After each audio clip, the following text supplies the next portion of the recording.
नमस्कार फ्रेंड्स। पिछले learning video में मैंने ऑप्शन चेन में होता क्या क्या है, कौन कौन से इंग्रेडिएंट रहते हैं, इसमें क्या क्या सिंबल होते हैं, उन सिंबल्स का मतलब क्या होता है, वो हमने देखा था। अगला वीडियो इसी से रिलेटेड ऑप्शन चेन यदि पढ़ना आ गया तो हम मार्केट को या स्टॉक के चाल को, उसके गिरने उठने, उसके सब सिनेरियो को समझने में हमें बहुत आसानी मिलती है। ये एक थर्ड आई है, इसके बारे में हमने ये देखा था कि इसमें पुट ऑप्शन क्या होता है, कॉल ऑप्शन क्या होता है, एट द मनी किसे कहते हैं, एट द मनी प्राइस क्या होता है, इन द मनी क्या होता है और आउट ऑफ मनी क्या होता है। एट द मनी प्राइस यानी जिस स्ट्राइक प्राइस पे हम काम कर रहे हैं और मार्केट में भी उसी रेट का स्ट्राइक प्राइस, मार्केट का जो अंडरलाइन प्राइस है वो भी सेम प्राइस पे चल रहा है, तो एक जैसी प्राइस होती है, उसको एट द मनी कहते हैं। आउट ऑफ मनी यानी स्ट्राइक प्राइस हमने ऊपर की सिलेक्ट की है और करंट मार्केट का रेट नीचे का चल रहा है, तो उसे आउट ऑफ मनी बोलेंगे। इन द मनी यानी कि यदि हमने मार्केट में नीचे ऑप्शन बाइंग और सेलिंग में नीचे का जो मार्केट में रेट चल रहा है उससे नीचे का प्राइस का सिलेक्ट किया है ऑप्शन, तो उसको इन द मनी ऑप्शन बोलेंगे हम। अभी हमारा इसमें डेल्टा कैसे काम कर रहा है, डेल्टा होता क्या है, क्योंकि डेल्टा से ही जो ऑप्शन का प्राइस होता है वो उठता और गिरता है। डेल्टा कैसे निकाला जाता है, जो सपोज ये निफ्टी का ऑप्शन चेन, तो जो प्राइस में चेंज होता है ऑप्शन के प्राइस में, जैसे ऑप्शन का प्राइस ये कॉल ऑप्शन है, अभी निफ्टी में मार्केट ऊपर जा रहा है तो कॉल ऑप्शन के रेट ऊपर जा रहे हैं, तो कॉल ऑप्शन के प्राइस में कल का प्राइस 10,099.80 रुपये था, आज 1,099.80 रुपये। मार्केट में अभी निफ्टी का जो रेट चल रहा है उसके नजदीक का ही लेते हैं, 20,000 के 20,200 का ले लेते हैं, 20,200, तो उसका ऑप्शन का रेट जो था वो 165 रुपये था और वो 33 रुपये से उठा था और आज के दिन में वो 27 रुपये से और ऊपर उठ गया। तो जो डिफरेंस आया है कल के और आज के बीच में, और जो प्राइस में अंडरलाइन वैल्यू में जो डिफरेंस आया है, सपोज निफ्टी के लिए हमें निफ्टी का चार्ट देखना पड़ेगा। निफ्टी में कल का डेली कैंडल में जाते हैं,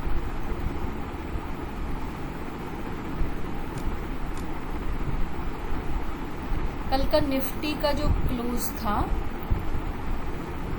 वो था 20,267 रुपये 90 पैसे।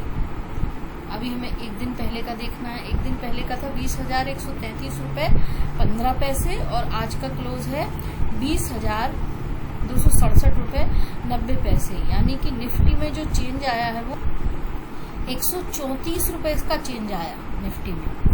और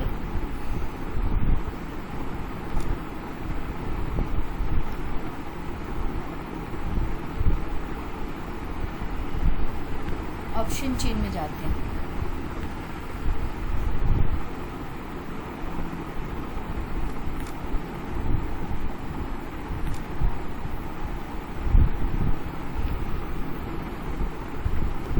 जो रेट दिखाई दे रहे हैं इनका कल के और आज के रेट से कोई लेना देना नहीं, क्योंकि इसमें टाइम वैल्यू डिक्रीज होती जाती है हर दिन। तो इसका यदि हमने आज खरीदा है तो हमें 111 का मिलेगा, 250 रुपये, 20,250 रुपये की स्ट्राइक प्राइस का कॉल ऑप्शन 132 रुपये में हमने खरीदा है, तो आज वो 29 रुपये से ऊपर उठा है, ये इसमें डिफरेंस आया। तो डिफरेंस कितना है, 27 रुपये 40 पैसे, 29 रुपये 50 पैसे, तो 1 रुपये 75 पैसे का डिफरेंस आया है कल की और आज के कॉल ऑप्शन के जो प्रीमियम में आया है। अब उस प्रीमियम में जो डिफरेंस आया है और हमारे अंडरलाइन प्राइस में जो डिफरेंस, अंडरलाइन प्राइस हमने अभी देखा था वो 137 रुपये के हिसाब से बढ़ा था और इसमें जो डिफरेंस आया है वो आया है 133 रुपये से डिफरेंस आया था। तो हम ये 1 रुपये 75 पैसे को जितना हमारा स्पॉट प्राइस में जो डिफरेंस था उससे इसको भाग देंगे हम। 1 रुपये पॉइंट चाहिए हमको 75 पैसे, ये हमारा difference in option rate divided by difference strike price 133 रुपये, यानी कि हमारा 1 पैसे के हिसाब से कॉल का रेट बढ़ गया। 1 रुपये जब हमारा बढ़ेगा तो हमें 1 पैसे का प्रॉफिट होगा। यदि निफ्टी 133 रुपये से अगले दिन मान लो 200 पॉइंट निफ्टी उठ गया तो हमें 1 पैसे के हिसाब से उसका पैसा मिलेगा, यानी क्योंकि एक्सपायरी के टाइम पे बहुत कम हो जाता है, प्रीमियम गिर जाते हैं, उसके इंट्रिंसिक वैल्यू खत्म हो जाती है, तो ऑप्शन के प्राइस काफी कम हो जाते हैं। तो इस तरीके से हमने डेल्टा निकाल लिया। इसका मतलब हुआ कि हम मल्टीप्लाई करेंगे उसको 0.1 के हिसाब से, हमारा 133 से मल्टीप्लाई कर दो उसको 0.1 के हिसाब से, उतने पैसे हमें मिलेंगे निफ्टी में 1 रुपये बढ़ने पे, प्राइस बढ़ने पे। अब हम इसका ये देखते हैं कि इसमें हमने ये देख लिया ATM, OTM, out of money, at the money, in the money क्या होता है, डेल्टा क्या होता है। डेल्टा के बाद हम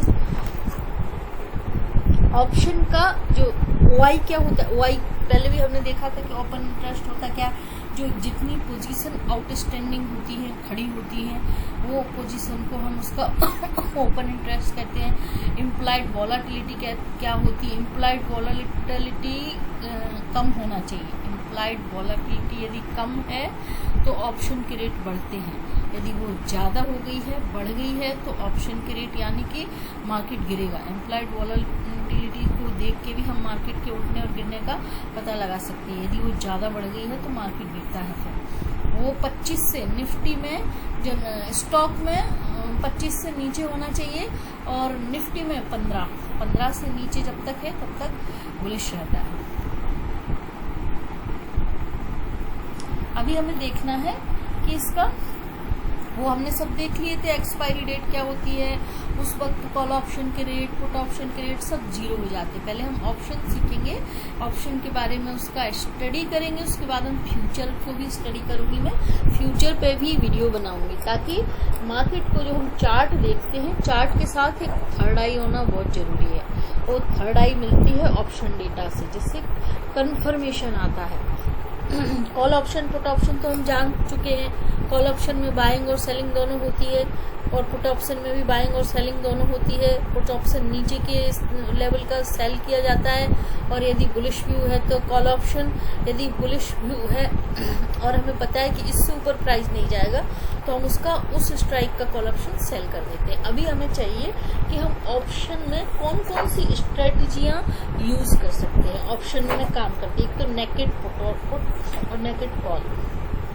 नेकेड कॉल कब बाय करना चाहिए, जब हम बुलिश होते हैं। और बुलिश कब होते हैं, यदि हम ऑप्शन चेन देख रहे हैं और ऑप्शन चेन का ओआई डेटा यदि हमने देखा है, कॉल साइड देख रहे हैं हम ओआई डेटा, तो कॉल साइड में यदि ओपन इंटरेस्ट बढ़ रहा है, ये बहुत इम्पोर्टेंट चीज है, इसको कॉपी पे नोट कर लेना चाहिए कि यदि ओपन इंटरेस्ट बढ़ रहा है और कॉल का प्राइस भी बढ़ रहा है, जैसे कि यहाँ पे इस स्ट्राइक से इस स्ट्राइक में ओपन इंटरेस्ट ये यहाँ पे दिखाई दे रहा है, ओपन इंटरेस्ट बढ़ा है कि गिरा है, ये 16% से कम हुआ है यहाँ पे।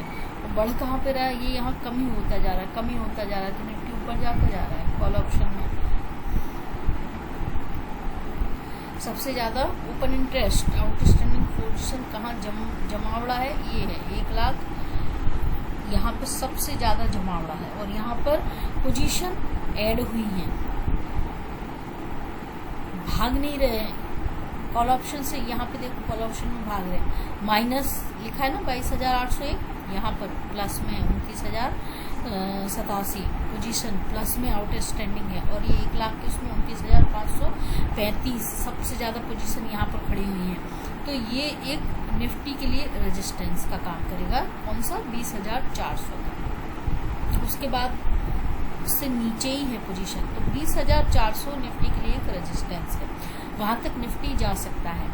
और तो हम इसको देख के कैसे पता, यदि ओआई अप है, यहाँ सबसे ज्यादा ओआई अप है और प्राइस, कॉल का प्राइस भी अप है, हाँ प्राइस भी अप है, ग्रीन में चल रहा है, उठ रहा है, बढ़ रहा है, तो क्या होना चाहिए, बुलिश हो सकते हैं पर वॉचफुल, यानी यहाँ पर वॉचफुल सावधान हो जाना चाहिए, सतर्क हो जाना चाहिए। OI up, price up call का, तो वॉचफुल और कॉशियसली ट्रेड करना चाहिए, कॉशियस रहना चाहिए। दूसरा एक ये पॉइंट हो गया। दूसरा पॉइंट है यदि ओपन इंटरेस्ट डाउन है और प्राइस अप है, कॉल का प्राइस अप है, कहाँ पे है वो, ये देखिए यहाँ पे ओपन इंटरेस्ट डाउन है, गिर रहा है पोजीशन, कॉल सेलर यहाँ से भाग रहे हैं, 22,800 एक पोजीशन कॉन्ट्रैक्ट बेच दिए, जो बेचा था, जो सेलर्स थे वो छोड़ के भाग गए, उन्होंने उसको परचेज कर लिया और अपनी पोजीशन से एग्जिट कर दिया, और प्राइस भी अप है, यानी OI डाउन और प्राइस अप कॉल साइड में, तो स्ट्रॉन्ग बुलिश होता है।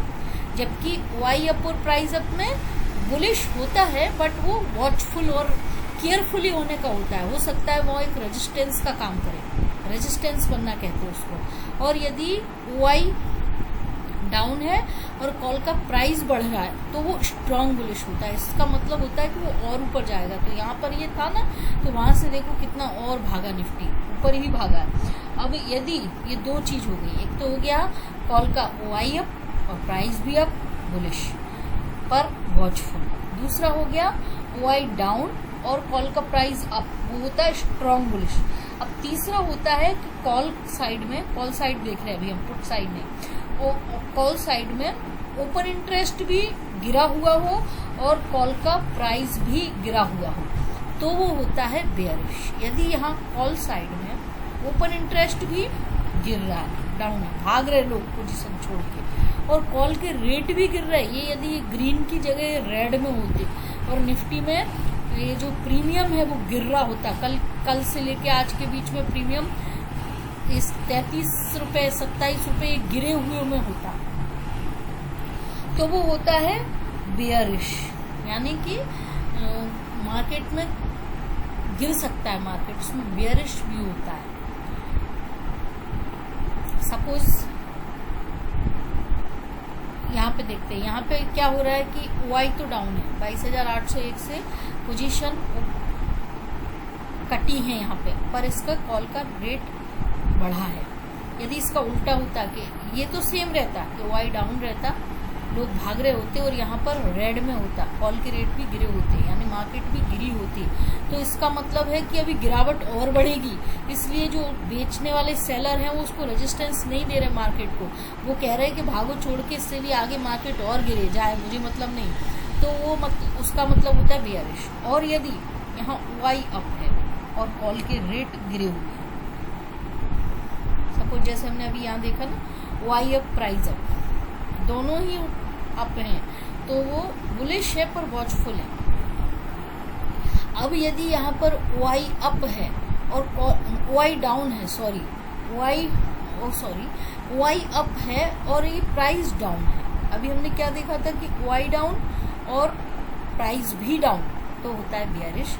और यदि OI अप है और प्राइस डाउन है तो स्ट्रॉन्ग बेयरिश बनेगा, यानी कि ओपन इंटरेस्ट बढ़ रहा है और लोग कह रहे हैं कि इसमें और गिरेगा ही। उसका सीधा सिंपल लॉजिक है कि OI अप और यदि कॉल का प्राइस डाउन है तो स्ट्रॉन्ग बेयरिश हो जाएगा। ये कॉल साइड का हो गया। अब इसी को हम पुट साइड में जाके देखते हैं। पेपर पे इसको लिख के भी रखना चाहिए और उसको चेक करना चाहिए ऑप्शन चेन में जाके कि इसका OI, यदि कॉल के रेट बढ़ रहे हैं तो सामने OI भी बढ़ रहा है क्या, OI और रेट दोनों बढ़ रहे हैं तो वॉचफुल, कॉशियस रहो, वो रेजिस्टेंस बन सकता है। यदि OI गिर रहा है और रेट बढ़ रहे हैं तो और जाएगा मार्केट ऊपर, ऐसा देख के रखो। और यदि OI बढ़ रहा है, कॉल के रेट बढ़े, OI बढ़ रहा है और रेट गिरे हुए यानी बेयरिश है, और OI अप है और कॉल के रेट गिरे हुए तो वो स्ट्रॉन्ग बेयरिश है। और यदि OI डाउन है, ये यहाँ पर ओपन इंटरेस्ट गिर रहा है, माइनस में है, और ये भी गिर रहा है कॉल का रेट, तो वो बेयरिश होता है पर स्ट्रॉन्ग बेयरिश नहीं होता। अब हम आते हैं पुट की साइड। पुट की साइड कैसे देखते हैं, पुट की साइड में भी हम ओपन इंटरेस्ट देखेंगे। ओपन इंटरेस्ट बहुत जरूरी है। ओपन इंटरेस्ट मतलब होता है कि जो पब्लिक है, जो सेलर्स और बायर हैं, उनकी संख्या कितनी है। लोग बाय की तरफ इंटरेस्ट रख रहे हैं कि सेल की तरफ इंटरेस्ट रख रहे हैं। जिस साइड में हमें ओपन इंटरेस्ट जैसा संकेत देगा वैसा मार्केट का व्यू होगा। अभी ये पुट की साइड हम जाते हैं। उस पुट की साइड कॉल से उल्टा होता है। कॉल में हमने पढ़ा था कि वाई अप, प्राइस अप यानी बुलिश, वॉचफुल। अभी हम पुट की साइड देखते हैं। पुट की साइड यदि ये अभी रेड में है, पुट का हुआ है, यदि ये ग्रीन में होता, ऐसा मान के चलो कि वाई अप है पुट की साइड और प्राइस भी अप है पुट की साइड। ये पुट का जो प्राइस है ये भी -38, -32, -41 दिख रहा है। ये यदि प्लस में होता और इनका ओपन इंटरेस्ट यहाँ दिखाई देगा। जैसे इसका यहाँ दिख रहा था वैसे इसका यहाँ दिखेगा। ये भी बढ़ रहा है। जैसे सबसे ज्यादा ओपन इंटरेस्ट कहाँ, ये 60,000 पे है। तो 60,000 से यहाँ ओपन इंटरेस्ट भी बड़ा होता और पुट का प्राइस भी बड़ा होता, तो बेयरिश होता बट वॉचफुल बेयरिश होता। और यदि ओपन इंटरेस्ट गिर रहा होता इस साइड, इधर ओपन इंटरेस्ट में माइनस में रेट होते यहाँ पर, ये जो अभी प्लस में 60,761 है, यदि माइनस में होता पुट की साइड में और पुट का प्राइस अप होता, तो यानी स्ट्रॉन्ग बियरिश होता, मार्केट और गिरेगी। अब यदि पुट की साइड में ये दो चीजें हो गई, पहले Y up, price up put का यानी बियरिश, और केयरफुल बियरिश, वहां एक रेजिस्टेंस बन सकता है, सपोर्ट बन सकता है। सॉरी, यहाँ पर हमें रेजिस्टेंस पता चलता है, यहाँ पर सपोर्ट पता चलता है। वो एक सपोर्ट बन सकता है, वहाँ वॉचफुल हो जाना चाहिए। ऐसा नहीं रहना चाहिए कि नहीं और गिरेगा और गिरेगा। अब यदि वो ओपन इंटरेस्ट डाउन है, यहाँ पर जो ओपन इंटरेस्ट दिखाई दे रहा है वो माइनस में होता है यहाँ पे, और ये पुट के रेट बढ़े हुए होते, ये प्लस में होता, हरे में दिख रहा होता, 41 रुपए से बढ़ा है, तो वो स्ट्रॉन्ग बियरिश हो जाता है। अब यदि पुट की साइड में ओपन इंटरेस्ट डाउन है, यहाँ पे पोजीशन कट रही है, माइनस में है, और प्राइस भी डाउन है, प्राइस भी जैसे अभी दिख रहा है ना, ये -53, और ये यहाँ पे दिख रहा होता -39 to 87, अभी प्लस में दिख रहा है। यदि ये माइनस में दिख रहा होता और प्राइस भी माइनस में दिख रही होती तो वो बुलिश होता। और यदि वाई अप है, वाई बढ़ रहा है, और पुट की साइड में जो पुट का रेट है वो डाउन है, यहाँ वाई बढ़ा हुआ होता और पुट का रेट जैसे यहाँ पे दिख रहा है ना, ये वाई बढ़ा हुआ है, यहाँ पे सबसे ज्यादा वाई बढ़ा हुआ है और पुट का रेट गिरा हुआ है, तो ये स्ट्रॉन्ग बुलिश है मार्केट के लिए। हमने दोनों साइड के वाई डेटा के हिसाब से मार्केट का इंटरप्रिटेशन कैसे करना चाहिए वो हमने देखा। नेक्स्ट वीडियो में मैं पुट और कॉल ऑप्शन की जो स्ट्रेटेजियां होती है, जैसे कवर्ड कॉल, बटरफ्लाई, स्प्रीड और तरह तरह की जो स्ट्रेटेजियां हम करके मार्केट में पुट और कॉल ऑप्शन में बाय सेल कर सकते हैं और काम कर सकते हैं, उन स्ट्रेटेजियों को हम एक एक करके सीखेंगे। नमस्कार फ्रेंड्स, प्लीज आप लोग मेरे वीडियो को लाइक कीजिए, शेयर कीजिए एंड सब्सक्राइब कीजिए। Thank you so much.